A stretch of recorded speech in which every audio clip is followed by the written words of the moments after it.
Without learning and experiencing, we never upgrade our neural architecture.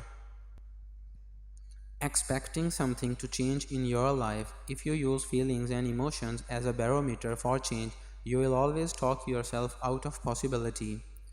Attitude had more of an influence on longevity than blood pressure, cholesterol levels, smoking, body weight, or level of exercise. Keep unfolding deeper and deeper into oneness. Continuously let go of control. Feel greater and greater degrees of wholeness, and finally, thinking creates feeling, and then feeling creates thinking in a continuous cycle. Anything that is repeatable is science. The hardest part about change is not making the same choices you made the day before. We are connected to everything in the quantum field.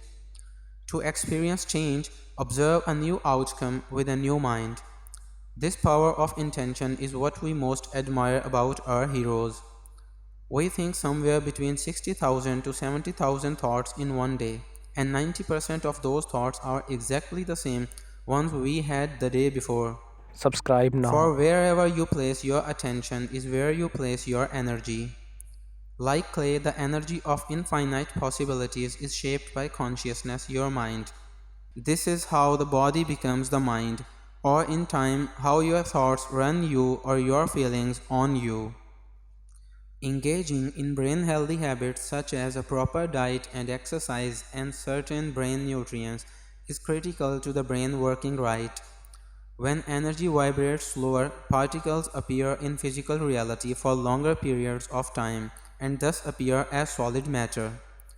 A new mind creates a new brain. For example, if you wake up and you think, "Where is my pain?" your familiar pain soon appears because you expected it to be there. Your thoughts have consequences so great that they create your reality. Our attention brings everything to life and makes real what was previously unnoticed or unreal. To change your life, change your beliefs about the nature of reality. The more you believe in the cause, the better the effect. We are confined in our lives only by the limits of our own beliefs. When something is true in life, that truth shows up in many ways. The human body is its own best apothecary, and because the most successful prescriptions are filled by the body itself. The more whole you feel, the less lack you experience, and therefore the less you want. Just as thoughts are the language of the brain, feelings are the language of the body, and how you think and how you feel create a state of being. Ultimately, you will create transparency. When how you appear is who you are truly free. Only when subjects held both heightened emotions and clear objectives in alignment were they able to produce the intended effect. You are continuously keeping your life the same because you are keeping your attention and your energy the same. Reality can be a bit of a moving target, literally. Familiar memories remind us to produce the same experiences. Move from being selfish to selfless. And remember that what you truly experience in the unknown and emotionally embrace will ultimately slow down in frequency as energy into three dimensions as matter. And as a result, the effect of this new experience override the residue of the neural programming and emotional conditioning from the past experience. We may also train the body to be the mind in order to live in a predictable future based on the memory of the known past, and thus we miss the precious now moment again. Emotions are the chemical consequences of past experiences. When you combine the electrical charge with the magnetic charge, you create an electromagnetic signature that is equal to your state of being another way. But it is imperative to realize that behind every addiction there is some memorized emotion that is driving the behavior. When you hold clear, focused thoughts about your purpose, accompanied by your passionate emotional engagement, you broadcast a stronger electromagnetic signal that pulls you toward a potential reality that matches what you want. Subscribe now. Your past shortfalls can be traced, at their root, to one major oversight: you haven't committed yourself to living by the truth that your thoughts have consequences so great that they create your reality.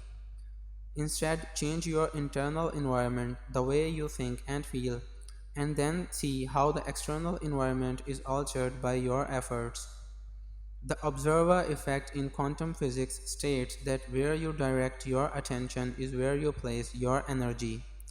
If the placebo effect is a function of how a thought can change physiology, we could call it mind over matter, then perhaps we should examine our thoughts and how they interact with our brains and our bodies.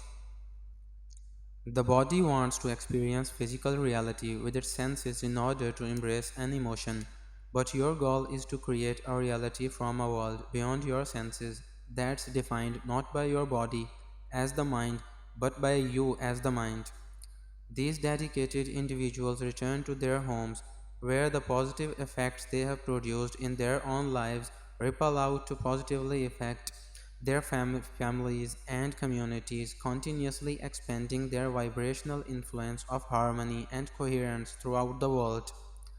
Essentially, Descartes stated a belief system that imposed a duality between the concepts of mind and matter.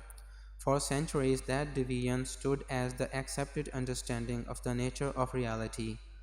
When we put greater intention behind what we are doing, we naturally get better results.